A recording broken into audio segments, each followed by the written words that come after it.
শ্রদ্ধেয় শিক্ষক আসিফ স্যার আছেন, আমরা সন্তুষ্ট নই। কারণ আইন মন্ত্রণালয়ের চেয়ারটা রক্তের উপরে হয়েছে।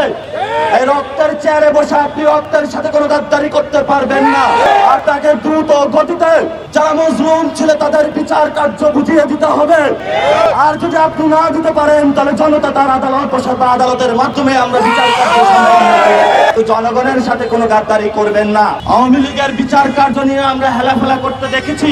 একটি আন্তর্জাতিক অপরাধ ট্রাইব্যুনাল গঠন হয়েছে, কিন্তু এই পর্যন্ত আমরা তাদের উল্লেখযোগ্য কোনো বিচারিক কাজের দৃশ্যমান ব্যবস্থা দেখতে পাইনি। বাংলাদেশে গণ অভ্যুত্থানের পরে এই ধরনের মন্থর গতিতে চলা বিচার ব্যবস্থা আমরা দেখতে চাই না। আপনাদের সামনে এক সুবর্ণ সুযোগ এসেছে, জনগণের কাছে যান। যদি আপনাদের কোনো টাকা পয়সা লাগে আমরা জনগণের কাছে গিয়ে টাকা পয়সা তুলে দেব, তারপরেও কাজটা দ্রুত করেন।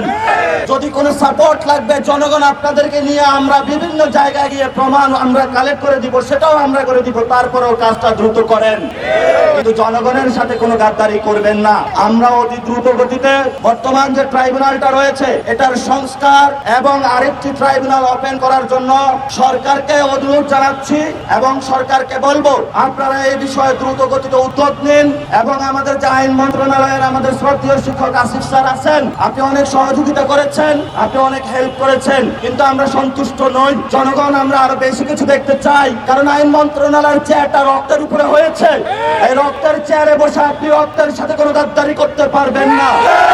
আপনাকে দ্রুত গতিতে যারা মজলুম ছিল তাদের বিচার কার্য বুঝিয়ে দিতে হবে।